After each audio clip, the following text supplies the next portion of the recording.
بس عشان اقفل الموضوع، جمهور الاهلي من بدايه تاسيس الاهلي وهو موجود ويملا مدرجات الصبان، وقبل مدرجات الصبان الاتحاد ما كان عنده ملعب وقتها، كانوا يتدربون في سوق الخضار.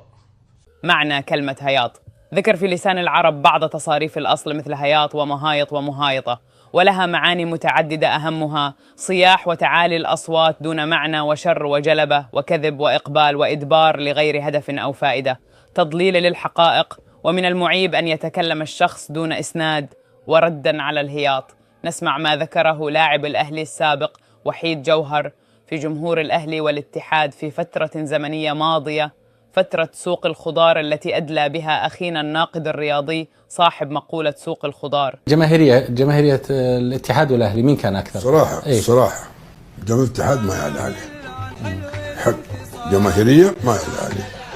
شوف الأهلي يعني كون في فترة التسعينات والثمانينات، ولا هو كان درج الأهلي الملعب ذا كله كان اتحاد الصبان، كله اتحاد. كان بس المنصة من هنا على شمال المنصة جمهور الأهلي، لكن درج كله من اليمين لليسار جمهور الاتحاد. والله من جد حقيقة موجودة، كان الاتحاد يلعب في سوق الخضار وتبرع لهم الاهلي بالملعب، موجودة من ضمن التواريخ والموجود، واذا ثبت عدم صحتها انا حاسب عليها.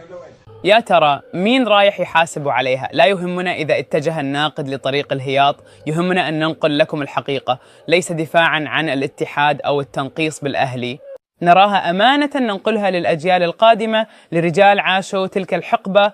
نسمع الكابتن سعيد غراب وأسباب انتقاله من الأهلي لنادي الاتحاد المنافي لما ذكره الناقد المذكور صاحب مقولة سوق الخضار. كان في ملعب الاتحاد وملعب الأهلي، يعني يفصل بينهم سور واحد.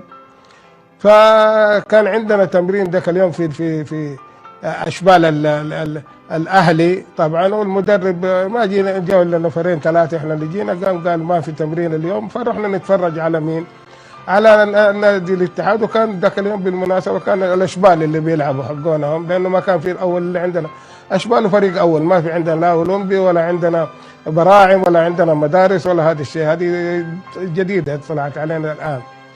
فلما رحنا تفرجنا، طبعا أنا تفرجنا كذا، شفت اللي كانوا عندنا في الحاره ونلعب معاهم في الازقه، وكنا نباص الكوره نلعب باص مع الجدور وكذا وكذا ونغلبهم في الحاره، تعرف نلعب عشق. انا يعني قلت في نفسي، قلت انا طيب انا جالس في الفريق هذا ما عنده الا 2 3 من الجماهير، وهنا الجماهير مكتظه. فحولت في الاتحاد ورحت في الاشبال، وكان من ضمن اللي كانوا معايا الدكتور عبد الفتاح ناظر الله يرحمه،